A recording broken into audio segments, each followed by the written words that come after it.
Queria só aproveitar e dar bom dia também para o pessoal da Timeline que entrou aqui. Acho que o pessoal da Timeline está na área, Holiday. Cadê o... Aê, nosso querido Lacombe. Bom dia, Lacombe. Como é que Fala você tá? aí, Validei, Marcão, bom dia para todo mundo.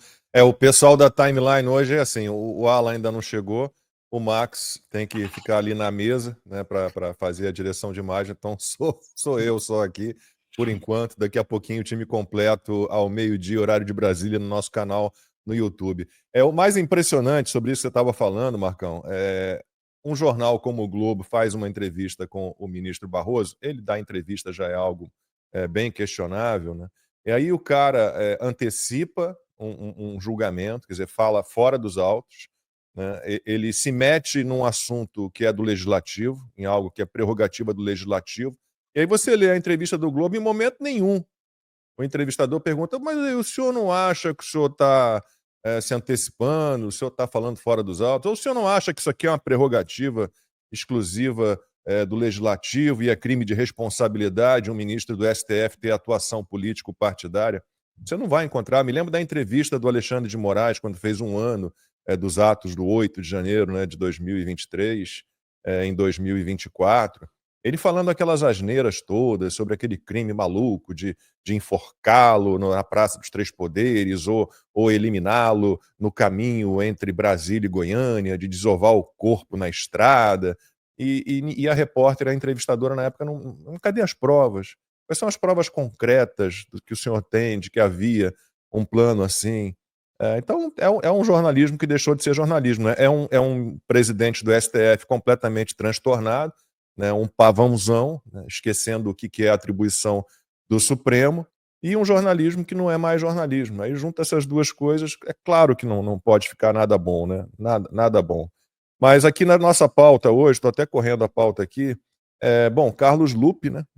Tá mais do que claro que ele foi avisado de todas as falcatruas, de todo o roubo contra aposentados e pensionistas na reunião, em várias reuniões do Conselho da Previdência Social, tem lá as atas, 23 atas mostram o que foi feito, né? 10 meses atrás, antes da operação deflagrada pela Polícia Federal e pela CGU, o Carlos Lupe já tinha sido avisado de que havia problemas, e ele, mas isso não está na pauta, vamos deixar para a próxima. Aí na próxima, uma conselheira lá, temos que falar disso. Isso aí depende de levantamento de dados, vamos deixar para a próxima. Aí na próxima, não, isso aí a gente vê depois.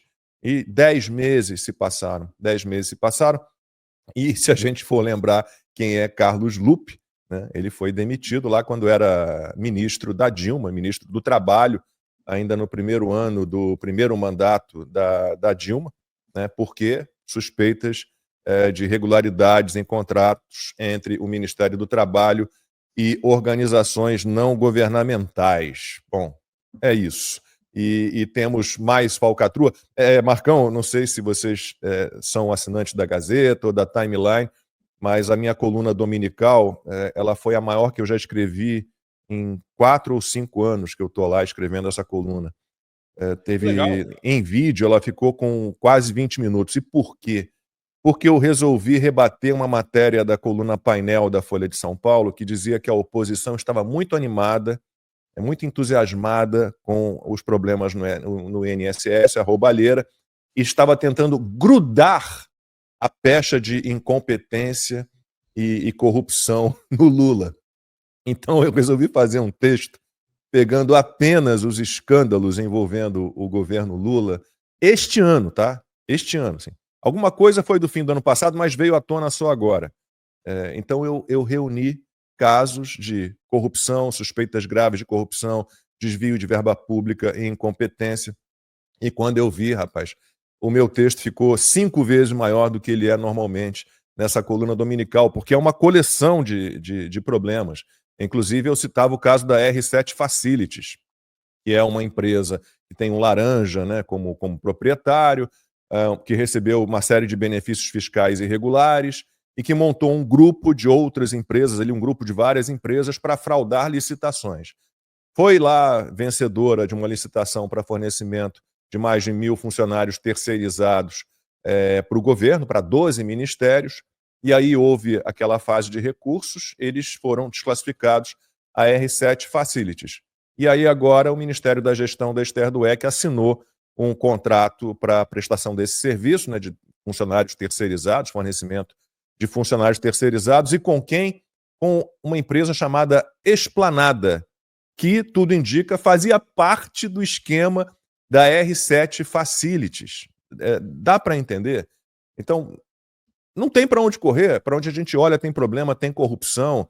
O Rui Costa, ministro-chefe da Casa Civil, agora estão surgindo aí várias informações sobre aquela grana que foi paga por ele, adiantado, porque ele era o chefão do consórcio Nordeste na época da Covid, gastou quase 50 milhões de reais para comprar 300 respiradores que nunca foram entregues, comprou de uma empresa que era fornecedora de medicamentos à base de cannabis e tal, e a Polícia Federal está lá rastreando esse dinheiro e descobriu lá uma série de falcatruas, né?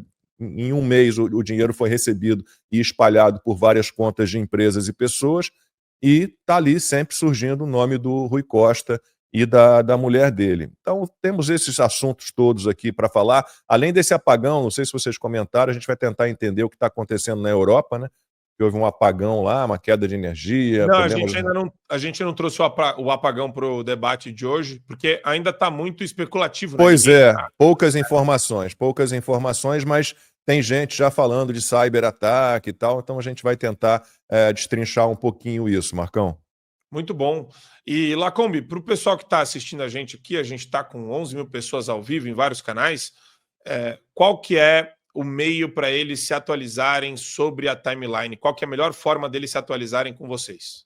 Poxa, eu fico vendo essa audiência de vocês. A gente estava, antes da censura do Alexandre de Moraes ao que era o nosso canal principal, com uma audiência desse nível assim no YouTube, cerca de 10 mil pessoas a cada dia. Né? Aí veio a censura ao nosso canal principal, a gente teve que acionar o nosso canal de cortes, que hoje se chama Conversa Timeline, e a nossa audiência está ficando ali em torno de 7 mil. Quer dizer, depois da censura, a gente não conseguiu voltar ao nível que a gente tinha de audiência antes da censura. Então, eu peço a todos vocês que estão aqui acompanhando o Fio Diário, Show da Manhã, com o Marcão e toda a turma dele, para que, terminando aqui o programa do Marcão, vocês tentem ali acessar, Conversa Timeline, vai para o YouTube, Conversa Timeline, aí vocês vão poder acompanhar. Alan dos Santos está chegando aqui, Max Cardoso e eu, nessa conversa informal de meio-dia às 14h, horário de Brasília. E o melhor é que todo mundo participe dos nossos grupos de WhatsApp. É muito fácil de entrar, é só botar na barra de navegação do seu computador, do seu celular, zapzap.revistatimeline.com. Vocês entram para os grupos de WhatsApp gratuitos, vão receber sempre resumos de notícias diários, né, por escrito, um resumo de notícias da semana em áudio e os links para ninguém perder o Conversa Timeline. Beleza? Alan chegou aqui, daqui a pouquinho a gente está no ar, meio-dia, horário de Brasília. Marcão. Vamos lá, bom programa para vocês, um beijo no coração de todos, que essa semana seja muito produtiva para todos nós, se Deus quiser. Lacombe, valeu meu amigo, Amém. Obrigado pelo carinho. Valeu.